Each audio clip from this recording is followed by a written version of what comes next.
By 9 o'clock in the morning this past Father's Day, people were already lining up outside the entrance to Stand 18 at Workers' Stadium in Beijing. Just like on game day, fans were decked out in green jerseys and holding banners in support of the home team, the Beijing Guo'an. But there was no game to be played. Instead, fans were the heroes of the day, Open Day at Workers' Stadium. It was the first time that the iconic Beijing landmark invited fans to enter the stadium, visit the locker rooms and press conference areas, and even set foot on the field, all for free. Workers' Stadium has always been loved by the fans because it's an older stadium. It's always been called Saint Workers Stadium. You can see that the fans who come here range from little kids to older people who are 70 or 80 years old. We're really impressed by their love of the stadium. The man in charge of the field itself, Wang Laiyu, has worked at the stadium for 3 decades. He stood on the sidelines throughout the open day and greeted every visitor that came across him with a smile. According to Wang, it was the first time he had seen so many enthusiastic visitors on a day when there was no game or concert. I'm ecstatic that so many fans are so happy to come to the stadium even though there's no match. A lot of fans regard the stadium as a home, so we should treat them like our masters and provide better service to them. Workers' Stadium was built in 1959 as one of the 10 great buildings constructed for the 10th anniversary of the People's Republic of China. It is one of the biggest comprehensive stadiums in China, with a total of 24 stands and a seating capacity of 66,000 people. It hosted China's first national games in 1959, as well as the Asian Games in 1990, and various events of the 2008 Olympics. For last weekend's Open Day, the stadium sent out 2,500 invitations to season ticket holders to join them for yet another historic occasion.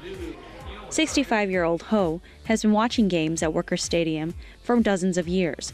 He's familiar with all the stands and entrances and acts as a living map of the stadium. But he'd never been to the rostrum, the locker room, or the laboratory until now. On Father's Day, he realized his dream along his grandson, who loves playing soccer.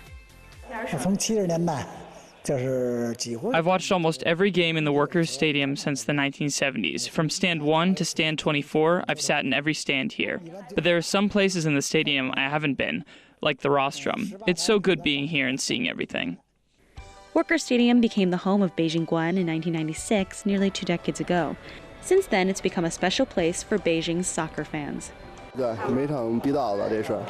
I've been watching soccer games here for 5 years. I watch all the games, usually from the stand across the field. It's really exciting. A dream I used to have was getting dressed in the locker room and then going onto the field to play. The stadium conditions are actually not that good, but coming here to visit is really special for Beijingers. Because whether it's Xiannongtan Stadium or Workers' Stadium, they both have really strong ties to Beijing and Beijing Guo'an. But Beijing fans aren't limited to just males. Yu Ting is a local Beijinger, and although she's young, she's been watching games at Workers' Stadium since 1999. I've always been curious what the locker room looks like inside, and I've also always wanted to come out of the tunnel and step onto the field. And today I have an awesome chance to do that. I feel so good, just like I'm going as a sub. Since Open Day coincided with Father's Day, the stadium provided Father's Day's card for all visitors. 2 of them, Mr. Zhang and his son, donned green Guo'an shirts and enjoyed themselves immensely. He wasn't tall enough to get a ticket last year. Then this year he became so tall all of a sudden. So I bought him a season ticket. This year, Workers' Stadium marked its 54th year of operation. Over time, it's witnessed not just soccer games, but the development of Chinese sports as a whole. According to Yuan, the next step is to attract even more visitors to the iconic stadium. We want to establish an honors room in the stadium and combine it with the Workers' Stadium tour. We want to make it part of our everyday job at the stadium to attract more Beijing soccer fans, other people in Beijing, and people from all over the country to visit the stadium and experience the culture here. And last week's Open Day was just the beginning.